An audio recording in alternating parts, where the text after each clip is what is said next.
Hey guys, welcome back to the channel. Today I'm going to be doing something a little bit different. I'm going to be giving you my top 10 favorite Nintendo 64 games. Now, I remember getting a Nintendo 64 back in '96 when it was released. I got it for Christmas, and it's one of my favorite consoles. It aged fairly well, I find, for the most part. And they used to be played on these cartridges like this, no disc or nothing, and you used to blow into them half the time, even though it tells you right on it not to do it.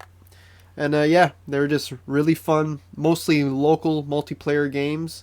Like it was really fun to get your friends over and just have a day with it. So I'll start off by giving you a couple of honorable mentions. I got Resident Evil 2, Pokemon Snap, Mario Kart, Mario Tennis, Star Wars Episode 1 Racer, which I always thought was Star Wars Pod Racing for some reason, and Worms Armageddon. All great games, just didn't make my top 10. What did make my top 10, number 10 is Excitebike 64. Now this was released April 30th in the year 2000, and I'm not a big dirt bike video game type guy. This is my favorite, I think, out of all the games I played, even up till now. Like I got most invested in this game than the other ones. But yeah, you could choose from one of 6 riders, each with their own preset handling attributes, like their own skills. Some are faster, have better handling or whatever.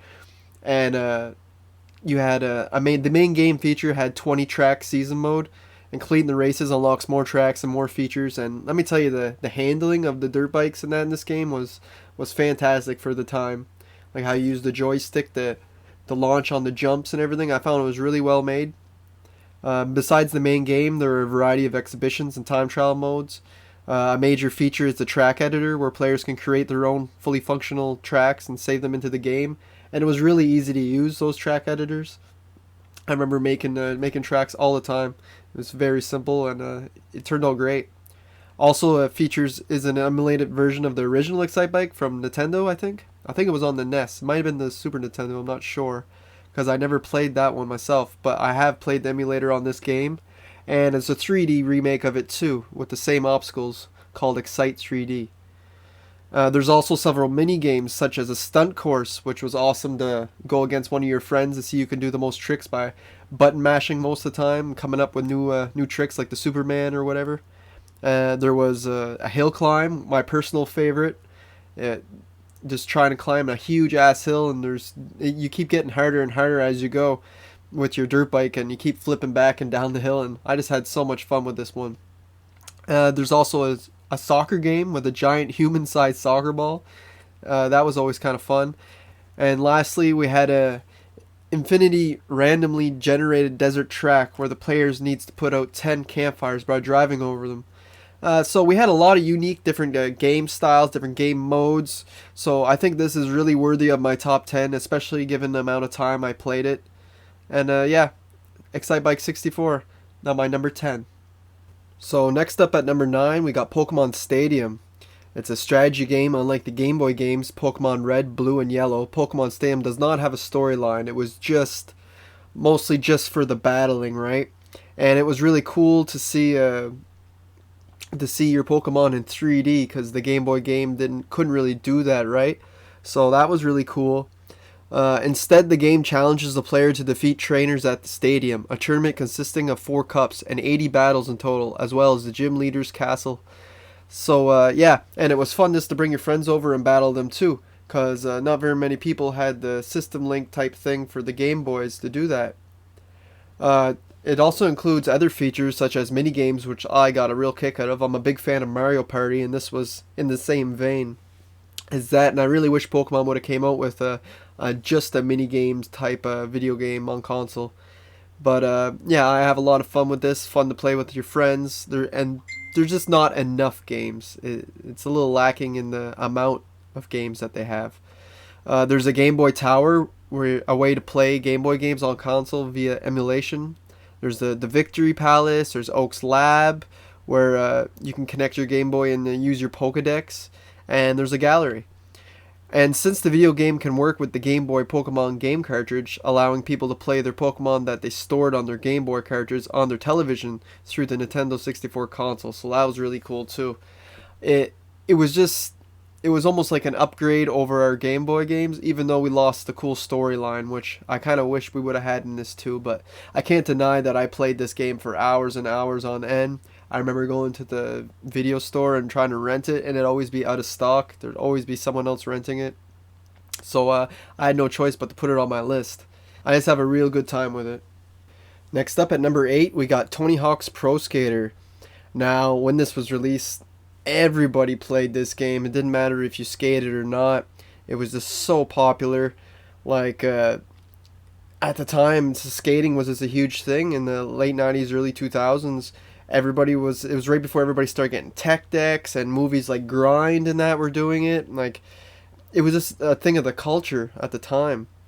And in this game, we get to choose from a variety of pro skateboarders, from Tony Hawk to Bam Margera to and all of them, Bucky Lasek, you name it. And the levels were all 3D environment, permeated by the ambience of punk rock and ska music, which was really cool too, because a lot of people got to hear songs we never really listened to before, or weren't on the radio or not, whatnot. You must complete missions by performing tricks and collecting other objects, which was really cool. And there was always a hidden tape in every level, which I always had a really fun time trying to get. I always kind of look for that first, right, and try to get it. The multiplayer mode had split screen with 3 different game types: graffiti, trick attack, and horse, which I think they were all great. Graffiti was cool because when you did a trick on a ramp, say, it would turn your color, and the other person would have to do a trick that was higher value of points to take it back from you. And also horse, I really liked. It's just like playing horse in basketball or whatever. You do something and the other guy has to copy it, right? So that was all really fun. You had a great story mode, a great multiplayer, and it was a really unique game because we never seen anything like this before, this type of sports game on any console, right? And I could never see a game like this becoming popular nowadays like it was back then, because, like I said, it was just a thing of the times. Everybody was into skateboarding back then. So now, coming in at number 7, we got Conker's Bad Fur Day. Now, this game is awesome. I remember playing this when it came out and being like, what the hell? This is definitely probably the most obscure game on the 64. It's definitely not for children, even though it's a blast when you are a child playing it. It features graphic violence, alcohol, tobacco use, profanity, vulgar humor, and pulp culture references all throughout. The story follows Conker the Squirrel. A red squirrel embarks on a quest to return home to his girlfriend's, a berry, after a night of binge drinking with his friends. In this game, he's pretty much just hung over the whole time and just trying to make it back home. And the scenarios he gets himself involved in are quite hilarious. And this contains some of the best graphics on the entire console, I think, since it's one of the last games released. Just the dialogue with all the random characters and, like I said, the scenarios. It's just such a fun time, from the pissed off haystack to the trenches of Normandy when you're storming the beaches, right? It's brutal, it's cute, it's hilarious, vulgar, maybe even racist at times, but it blends us all together, and on a console that's pretty much designated towards kids, which it was just hilarious at the time when you're playing. It also contains a multiplayer mode where up to 4 players can compete against each other, with 7 different game types included, which is like they have team deathmatch and all that. Remember, it was teddies versus squirrels, and there's a funny, when you go into the bathrooms, you actually fight by pissing on each other, which is kind of odd. There was also a remake of this game on Xbox called Live and Reloaded. It was released in 2005 on Xbox. I remember getting that one too, and it was pretty good. They add a little bit more to the story around the end, but they completely change up the multiplayer mode, making it for Xbox Live, right? And these big, pretty much attack and defend maps. It was pretty cool, but all in all, I still preferred the Nintendo 64 version. So at number 6, we got Mario Party, and I'm going to cheat with this one. I'm going to do 1, 2, and 3, because they're essentially all the same game. They're just a little bit upgraded, and they add in a few more mini games each time. The main feature is essentially a virtual board game with mini games at the end of each round. I used to play this game a lot. Just like all these games on this list, I was in love with this game. I still play it quite often. And there's a reason why there's like 10 of them or whatever. They just keep coming out with these games because they're just so much fun. The characters include Mario, Luigi, Peach, Donkey Kong, Yoshi, and Wario. And as the games went on, you got just more and more and more characters to choose from. It also had a single player mode called Minigame Island where players can the goal is to navigate the island and beat all 50 mini games, and which was pretty hard at one point because you only have so many lives. This is one of the best local multiplayer games. That's just as fun playing single player. Like I have just as fun time by myself playing this, and it's weird because you're just going against the stupid AI half the time, but they're really unique. It's this is definitely the party game to have if everybody's gonna come over with their drinks and that and just play N64. This is even just as fun. Not even to play the main feature and just go right into the mini games and play the ones that you want. It's just an awesome game, and I can't speak highly enough of it. So coming into our top 5, we got GoldenEye 007. This is a 1997 first-person shooter and really laid a ton of groundwork for Call of Duty, Medal of Honor, all those games that we know today. Like this was the first game to get people together to start shooting at each other. It was just so fun. It's really unique because I never even seen the movie, but I played this game since its release, and it's really got a cult status nowadays. The single player campaign in which players assume the role of British Secret Intelligence Service agent James Bond as he fights to prevent the criminal syndicate from using a satellite weapon against London to cause a global financial meltdown. And the campaign's really awesome. All the levels are cool. You even get to go back to a few levels from time to time. And it's just, I'm not a big fan of story modes when it comes to shooters, but this is one I have no trouble playing. I have a very fun time with it, and it gets pretty hard at one point. The game also includes a split-screen multiplayer mode in which up to 4 players can compete in different types of deathmatch games, like free-for-all and whatnot. These are real fun, especially with all the arsenal weapons you get, like pistols, submachine guns, assault rifles, grenades, throwing knives, everything like you can think of. And the character choices, too. I remember there being like 20-some characters you could choose from, which was really cool in these types of games. You never see that. And the graphics were alright for the time. Also playing multiplayer, you could put in cheat codes and stuff and get like golden guns, like one-shot kill guns, and it was just a whole lot of fun, this game. Wide variety of levels, weapons, characters. It's everything you want in a first-person shooter. And like I said, this may have not have aged the best out of all these games, but it's no denying how important it is in video games. So, coming in at number 4, we got Super Smash Bros., released in 1999. And there's really only 2 fighting games that really matter in the world, and that's Mortal Kombat and Super Smash Bros. And to me, I think Super Smash Bros. Is probably the best fighting game of all time. I'm sorry, Mortal Kombat, you're awesome and brutal, but this game is just so kick-ass. It's a crossover fighting game, including Mario, Legend of Zelda, Star Fox, Yoshi, Donkey Kong, Metroid, F-Zero, Mother, Kirby, Pokemon, you name it. They really brought a lot of the Nintendo characters and features all together in this one game, and it's just awesome. One of the biggest crossovers ever in video game history. Although this is a fighting game, it's a big departure from the general style of the fighting game. Instead of depleting your enemy's life bar, the object was to knock them off the map by any means necessary. And you had a huge ass selection of weapons too, from baseball bats to pokeballs to my favorite, the hammer. I think was obviously the number one choice for everybody. And it just makes for a really original concept in a subgenre of video games that was really dying at the time and is still kind of dying. This one really holds the test of time. The story mode was a little too short, but it was still kick-ass nonetheless. You had boss fights and cool training levels. And to this day, this is probably still my favorite fighting game of all time. So now reaching our top 3, we got Super Mario 64, released in 1996. Now, what a great game, man. This is the first one to feature 3D gameplay, and it really changed the way we see Mario today and platformers in general. As Mario, the player explores Princess Peach's castle and must rescue her from Bowser. Super Mario 64 features open world playability, and that was so cool at the time. I never really seen anything like this, especially in '96, where you can roam around the world in 3D. And right down to Mario's movements are awesome. The way you jump, run, swim. It was really unique, especially with the limited amount of buttons we had on the 64. The story is also to die for, just the way the worlds are built, the unique worlds, the whether it's underwater levels or the haunted levels, it's all done very well, and the themes are right on point.